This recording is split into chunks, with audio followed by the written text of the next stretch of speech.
కానీ ఆ రోజైతే ఎట్లంటే ఈ కాళ్ళ మధ్యలో నుంచి ఏళ్ళ మధ్యలో నుంచి చెవుల మధ్యలో నుంచి ఇట్లా వెళ్ళిపోయినాయి కానీ మనకెందుకు అది పూర్తిగా తాకలేవు అనుకో ఇక కొంచెం కొంచెం ముక్కలు ముక్కలు తాకినాయి ఇట్లా కాళ్ళకు.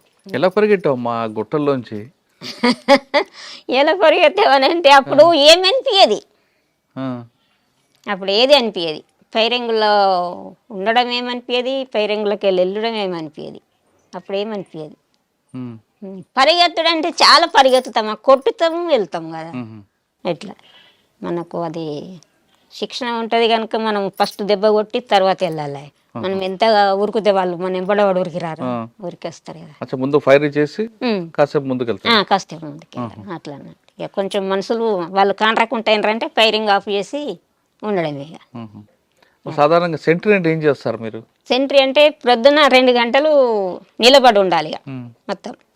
అంటే చుట్టూ చూడాలా? చుట్టూ చూడాలి, చుట్టూ చూడాలి. ఆ సెంట్రీ వేయడం కూడా నేర్పుతారు మన కళ్ళను ఎట్లా దింపాలా, కిందికి ఎట్లా దింపాలా, మీదకి ఎట్లా దింపాలి అనేది అది కూడా ట్రైనింగ్ ఇస్తారు. చెప్తారు కండ్లని ఇట్లా ఇక ఇట్లా ఉండాలి ఇక ఇట్లా మొత్తం ఇట్లా మొత్తం ఇక కండ్లు దింపుడు కూడా ఉంటుంది అందులో ట్రైనింగ్లో.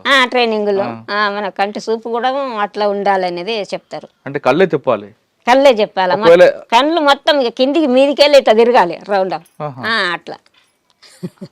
ఇవి ఎవరైనా మనకి శత్రువు కనబడ్డారు అప్పుడు ఎలా చెప్పాలి వాళ్ళకి?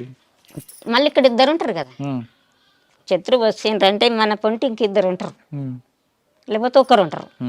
అట్లా అన్నట్టు వాళ్ళకి సైకిల్ చెప్పాలా, మాటతో చెప్పుకోవచ్చు, మాటతో చెప్పుకోవచ్చు. పైన ఉంటారు మీరు? పైన ఉంటారా?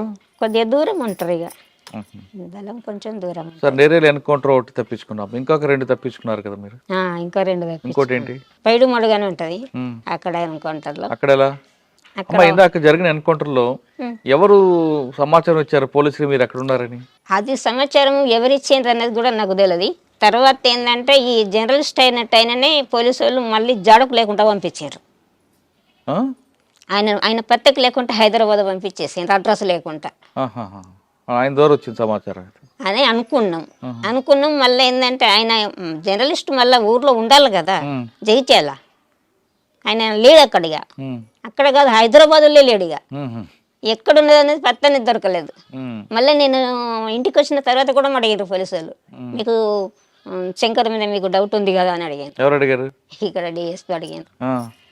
4 వైపుల నుంచి చుట్టుముట్టినావు, నువ్వు అందులోకి వెళ్ళి ఎట్లా వచ్చినావు ఇంకా తను అడిగాను.